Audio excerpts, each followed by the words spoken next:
बताएं sir, BA में admission को लेके क्या स्टेटस है? बीए में प्रवेश प्रक्रिया बहुत रफ्तार के साथ चल रही है और बच्चों का रुझान बीए की तरफ काफ़ी है।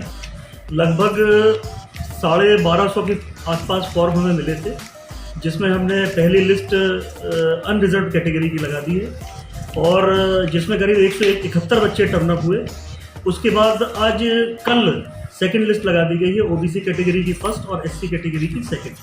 अब इसमें जो है 13 तारीख तक एडमिशन चलेगा और 13 तारीख के बाद हम जनरल कैटेगरी की लिस्ट लगाएंगे और जो बच्चे एससी और ओबीसी लिस्ट में खाली रह जाते हैं, जो सीटें शेष रह जाती हैं, उसको भी हम 15 तारीख को लिस्ट लगाएंगे और बीए की संपूर्ण प्रवेश प्रक्रिया हमारे लक्ष्य है कि हम 25 तारीख तक समाप्त करते हैं। तो कट ऑफ की अगर बात करें तो कट ऑफ जो है वो इस बार कितना रहने वाला है और फीस स्टेटस क्या है? फीस स्टेटस तो देखिए, ये प्रैक्टिकल पर डिपेंड करता है कि जो बच्चा प्रैक्टिकल सब्जेक्ट लेता है उस हिसाब से फीस बच्चे की डिसाइड होती है। जो बच्चा नॉन प्रैक्टिकल सब्जेक्ट में है उसकी फ़ीस अलग होती है। तो ये डिपेंड करता है कि बच्चा क्या सब्जेक्ट ले रहा है, उसके हिसाब से फ़ीस का निर्धारण होता है। ये कार्यालय से आपको पता चल जाएगा कि किन विषयों में बच्चा प्रवेश ले रहा है और उन विषयों से क्या फ़ीस है उन विषयों की। अब तक कितने एडमिशन हो चुके हैं?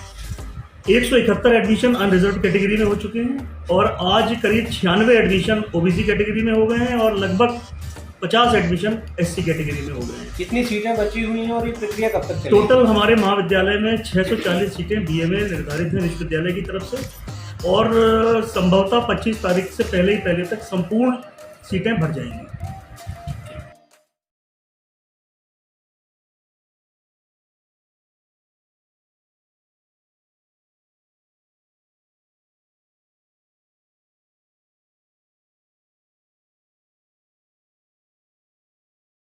बताएं सर, बीएससी को लेकर एडमिशन प्रक्रिया जारी है और क्या क्या तैयारियां हो चुकी हैं और कौन सी कट ऑफ आपके द्वारा लगा दी गई है? बीएससी के कन्वेनर के जो है के रूप में हम जो है कि जो भी आपको बता रहे हैं उस हिसाब से पहली लिस्ट हमारी जो है जनरल की 101 तक आई थी, जिसमें कि करीब हमारे जो है कि 70 बच्चे एडमिशन भी ले चुके हैं और ओबीसी की जो आई थी वो 84 पे आई थी और एससी की जो है 83 पे आई थी। और हमने जो है ये सब प्रक्रिया करीब 7-8 दिन चलाया है पहले लिस्ट का। अब उसके बाद हमने जो है 6 तारीख को सेकंड लिस्ट भी लगा दिया है। सेकंड लिस्ट में हमारे जनरल के 20 बच्चों को हमने निकाला है, जिनकी की मेरिट जो है 90 के करीब आ चुकी है और ओबीसी के जो है 8 बच्चे निकलने लगे हुए हैं। पूरे के पूरे ही वो मतलब लिस्ट निकल गई। ओबीसी का कोई फॉर्म मेरे पास नहीं है और एससी के भी इसी हिसाब से 4 बच्चे निकले हुए हैं और उनकी भी अब कोई भी फॉर्म जो है कि वो नहीं है। सभी एडमिशन धीरे धीरे हमारे पास जो फॉर्म थे हमने सबका लगा दिया। केवल जनरल के जो है अभी 40 बच्चे रह गए हैं, जिनका कि हम थर्ड लिस्ट में अगर बच्चे एडमिशन नहीं लेते हैं, सीट खाली रहती है तो हम लगाएंगे। अदरवाइज बाकी तो चीज़ें हमारे ओबीसी और एससी की सीटें फुल हो चुकी हैं। सर, अगर फीस की बात करें तो फीस क्या है छात्राओं फीस की? हमारे यहाँ जो है करीब 3250 रुपये है हमारे जो है कि बीएससी के, क्योंकि हमारे प्रैक्टिकल के सब्जेक्ट होते हैं तो इसमें कॉमर्स वगैरह से कम 300 या 400 अधिक फीस होता है। तो 3250 है, जो कि पिछले बार के जो पहले हमारा एनुअल एग्ज़ाम के हिसाब से होता था उससे सेमेस्टर में कम है फीस हमारे जो है उसमें। तो 3250 रुपये है, इससे ज़्यादा नहीं है। ठीक।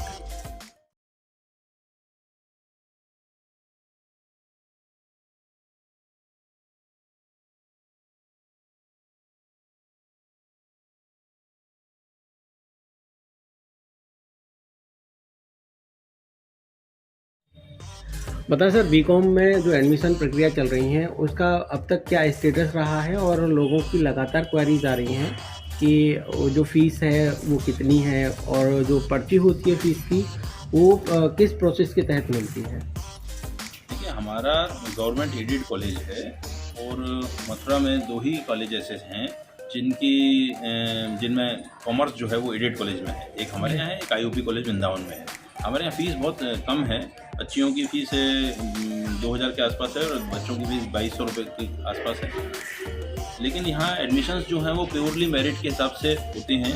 मेरिट सारे बच्चों की काउंट की गई, समय समय पर उनको लिस्ट लगा के बुलाया गया है जी। 300 से ऊपर एडमिशन्स यहाँ से रिकमेंड हो चुके हैं, लेकिन उन बच्चों को फ़ीस का चालान लेने की डेट हम इस हिसाब से देते हैं कि बहुत ज़्यादा भीड़, अगर बीए, बीएससी, बीकॉम तीनों की प्रवेश प्रक्रिया चल रही है यदि बहुत सारे बच्चे हमारे एक साथ बैंक में पहुंच जाएं या खिड़कियों पर पहुंच जाएं तो असुविधा उनको भी होगी और हमारे स्टाफ को भी होगी, बैंक के स्टाफ को भी होगी। तो हम उनको एक एक दो दिन छोड़ के फीस के लिए भेजते हैं। अन्यथा 300 से ऊपर बच्चों के हमने एडमिशन और डॉक्यूमेंट चेक करके यहाँ से रिकमेंड कर दिया है। दूसरी लिस्ट जो है वो हमारी प्रकाशित कर दी गई है, लगी हुई है। उनकी काउंसलिंग 9 तारीख और 10 तारीख को है। 9 तारीख को जनरल कैटेगरी की और 10 तारीख को ओबीसी कैटेगरी की काउंसलिंग है। उनमें कितने बच्चे अनुपस्थित रहते हैं इसको देखते हुए हम ये डिसाइड करेंगे कि अगर कुछ सीटें हमारे पास रिक्त रहती हैं तो हम तीसरी लिस्ट लगाएंगे। सर, जिस तरह से कट ऑफ की अगर बात की जाए तो कट ऑफ जो है वो कितने पर जाके रुकी है? जैसे जनरल है, ओबीसी है और एससी है। जनरल का कट ऑफ पहली लिस्ट में 115 पे गया था। दूसरी लिस्ट जब हमने प्रकाशित की तो वो 112.45 तक आ गया है। और ओबीसी की लिस्ट का पहला कट ऑफ 96 पॉइंट समथिंग था और सेकंड लिस्ट में वो 92 पॉइंट समथिंग पे आ गया है। और एससी कैटेगरी के अंदर हमारे पास जितने भी एप्लीकेशंस आई थी उन सबको हमने एंटरटेन किया है। उनमें कोई वेटिंग नहीं है, उनके सारे के सारे बच्चों के एडमिशन्स हो गए। डॉक्यूमेंट की अगर बात की जाए तो एडमिशन से पूर्व जो डॉक्यूमेंट प्रक्रिया है वो डॉक्यूमेंट क्या क्या छात्र लगाए हैं अपने? छात्र छात्राएं अपने एडमिशन फॉर्म्स के साथ लगभग फोटोकॉपीज तो सभी चीज़ों की लगाते हैं। और ये काउंसलिंग की जो प्रक्रिया होती है वो ओरिजिनल डॉक्यूमेंट्स को वेरिफिकेशन करने की होती है। तो यहाँ पर काउंसलिंग के दिन जो बच्चे आते हैं उनसे ये अपेक्षा है कि वो हमारे पास हाई स्कूल की ओरिजिनल मार्कशीट, 12th की ओरिजिनल मार्कशीट, अपना यदि वो किसी ओबीसी या एससी एसटी कैटेगरी में रिजर्वेशन को क्लेम करते हैं तो अपना जाति प्रमाण पत्र, जिस कॉलेज से उन्होंने 12th किया है स्कूल से उसका चरित्र प्रमाण पत्र, उसका स्थानांतरण प्रमाण टीसी और कैरेक्टर सर्टिफिकेट लेके आएँ और अपना ओरिजिनल आधार कार्ड लेके आएँ। ये डॉक्यूमेंट्स जो हैं वो अपेक्षित हैं। जो ओरिजिनल डॉक्यूमेंट्स जिनके पास नहीं होते उनको हम एक डेट दे देते हैं और एक पर्टिकुलर समय तक, एक हफ्ते से ज़्यादा हम उनको डेट भी नहीं दे सकते, क्योंकि वो बच्चा अगर दोबारा नहीं आता या अन्य किसी कॉलेज के अंदर एडमिशन ले लेता है तो हम उसको सीट को रिक्त मानते हुए उसकी जगह वेटिंग में नीचे। जो छात्र छात्राएँ अनुपस्थित हुए हैं, जो डॉक्यूमेंट चेक कराने नहीं आ पाए हैं, उनके लिए कोई नई डेट रखी गई है कि उनके डॉक्यूमेंट वेरिफिकेशन के लिए? नहीं, जो हमारे यहाँ अनुपस्थित ही रहे हैं, जो एक बार भी आया ही नहीं है हमारे यहाँ लिस्ट लगने के बाद से, उनको अनुपस्थित मानते हुए हमने सेकंड मेरिट लिस्ट लगा दी और उनकी काउंसलिंग 9 तारीख और 10 तारीख को है। और जिन बच्चों के जो आए तो सही लेकिन उन्होंने अपनी मजबूरी प्रकट की, किसी को स्कूल से टीसी नहीं मिली है, किसी के सामने में कोई समस्या है, किसी ने जाति प्रमाण पत्र के लिए ऑनलाइन अप्लाई किया हुआ है लेकिन अभी बन के नहीं आया है, उनको हमने ये मानते हुए कि वो हमको विदिन ए वीक जो है अपने डॉक्यूमेंट्स प्रोड्यूस कर देंगे, उनकी सीट हमने रोक ली।